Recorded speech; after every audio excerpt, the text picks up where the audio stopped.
ایک بادشاہ کو شکار کرنے کا بہت شوق تھا۔ ایک دن بادشاہ اپنے مصاحبوں سمیت جنگل میں گیا تاکہ پرندوں کا شکار کر سکے، لیکن وہاں انہیں کوئی پرندہ نظر نہیں آیا۔ وہ جنگل چھوڑ کر آگے ویرانوں میں چراگاہوں کی طرف روانہ ہو گئے۔ راستے میں کئی پہاڑیاں اور ندیاں بھی آئیں جن کو انہوں نے عبور کیا، لیکن انہیں کوئی پرندہ نظر نہیں آیا۔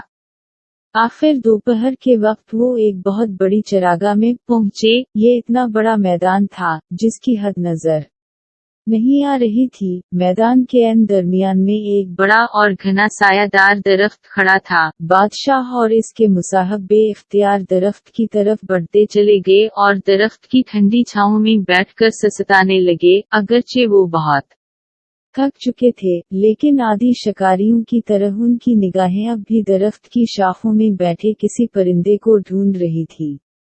اچانک بادشاہ کی نظر ایک کنٹ پر پڑی جو درخت کی سب سے نیچی شاخ پر بیٹھا ہوا تھا۔ نیل کنٹ کو دیکھتے ہی بادشاہ نے اپنے ایک مصاحب کو اشارے سے حکم دیا کہ اسے شکار کرے۔ اشارہ پاتے ہی اس کا ایک مصاحب کھڑا ہوا اور گلیل سے اس نیل کنٹ کی طرف پتھر پھینکا جو نشانے پر لگا اور نیل کنٹ بادشاہ کے سامنے آ گرا۔ بادشاہ نے نیل کنٹ کو پکڑ کر ایک مصاحب کے حوالے کیا کہ وہ اسے ذبح کر لے۔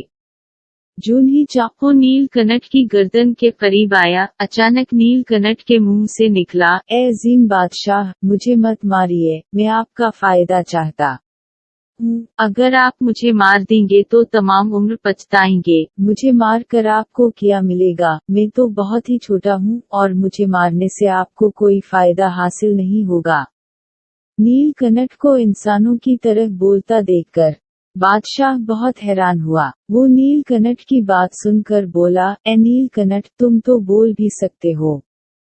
نیل کنٹ نے جواب دیا، اے عظیم بادشاہ، جان کی امان پاؤں تو عرض کروں، میری گزارش کو دھیان سے سنیے گا۔ میں تو آپ کی یہاں آمد کا برسوں سے انتظار کر رہا ہوں کہ آپ تشریف لائیں تو میں آپ کو اپنے پردادا کا وہ پیغام پہنچاؤں جو وہ آپ کے لیے چھوڑ گئے تھے۔ میرے پردادا نے مرنے کے بعد آپ کے لیے ایک بہت بڑا ہیرا چھوڑا تھا جو آپ کے دفنے کے برابر ہے۔ ان کی خواہش تھی کہ وہ ہیرا آپ کے حوالے کیا جائے، اسی لیے میں عرصے سے آپ کا منتظر تھا۔ اگر میں ایسا نہ کر سکتا تو میرا ضمیر ہمیشہ مجھے ملامت کرتا رہتا۔ میں اس امانت کے بدلے میں آپ سے معافی کا طلبگار ہوں۔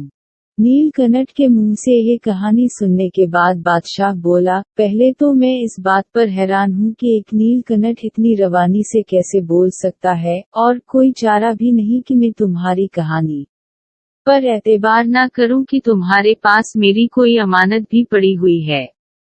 نیل کنٹ بولا، بادشاہ سلامت، جان کی امان پاؤں تو مجھے کچھ اور بھی عرض کرنا ہے۔ اس ہیرے کے علاوہ میرے پردادا نے چند نصیحتیں بھی کی تھی جو مجھے آپ تک پہنچانی تھیں، تاکہ یہ حکمت کی باتیں لوگ آپ کے منہ سے سنیں اور ان پر عمل کریں تو سب کا فائدہ ہوگا۔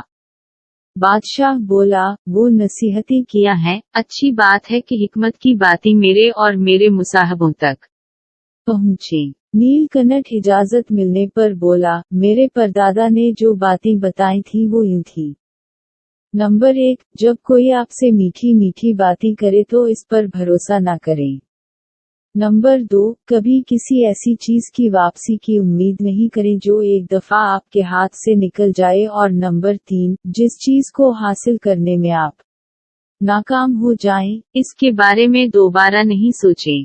اب بادشاہ سلامت، مجھے اجازت دیں تاکہ میں وہ ہیرا آپ کو لا کر دوں جو میرے پردادا آپ کے لیے چھوڑ گئے تھے۔ وہ اس درخت کے اوپری شاخوں میں نے چھپا رکھا ہے۔ شاخیں چونکہ پتلی ہیں، اس لیے آپ میں سے کوئی وہاں تک نہیں پہنچ سکتا۔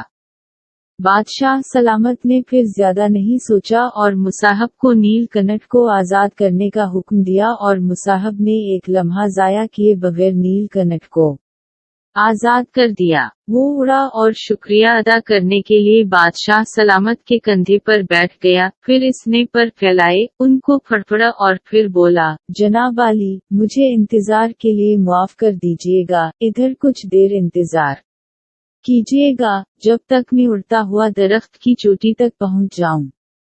پھر وہ اڑا اور اڑتا ہوا درخت کی سب سے اونچی شاخ پر جا بیٹھا۔ اب وہاں تک پتھر بھی نہیں پہنچ سکتے تھے۔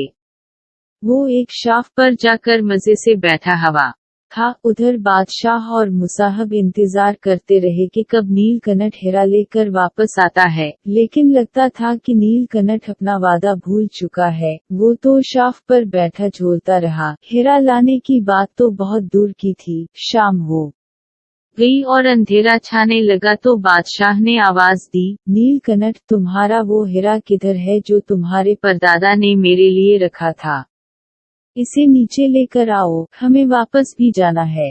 نیل کنٹھ نے بادشاہ کی بات غور سے سنی اور پھر اونچی آواز میں ہنسنے لگا اور بولا، بادشاہ سلامت، میں نے جو کچھ کہا ہے اس کی معافی دیجیے گا۔ اگر آپ محل جانا چاہتے ہیں تو شوق سے چلے جائیے۔ آپ انتظار کس بات کا فرما رہے ہیں؟ میں نے آپ سے عرض کیا تھا کہ میٹھی میٹھی باتوں سے دھوکہ نہیں کھانا چاہیے، اور جو چیز ایک دفعہ ہاتھ سے نکل جائے اس کی واپسی کی امید نہ رکھیں، اور جس چیز کو حاصل کرنے میں ناکام ہو جائیں اس کے متعلق مت سوچیں۔ آپ عقل والے ہیں، خود سوچیں آپ کے ٹفنے جتنا بڑا ہیرا میں کیسے اٹھا سکتا ہوں؟ اتنا بڑا تو میں خود بھی نہیں ہوں۔ میں نے تو ہیرے کی کہانی اپنی جان بچانے کے لیے گھڑی تھی۔ آپ نے اس پر اعتبار کیا اور مجھے آزاد کر دیا۔ اب میں آپ کی دسترس سے باہر ہوں۔ میرے الفاظ کو یاد رکھیے گا، ان چیزوں کی واپسی کی امید مت رکھیں جو میں آپ ایک دفعہ کھو چکے ہیں۔ جناب عالی، اب محل کی طرف روانہ ہو جائیے، اس سے پہلے کہ اندھیرا چھا جائے۔ انہوں نے افسردگی سے مصاحبوں کو واپس روانگی کا حکم دیا۔ نیل کنٹھ نے انہیں جاتے دیکھا تو پر فڑفڑاتا ہوا اڑ گیا۔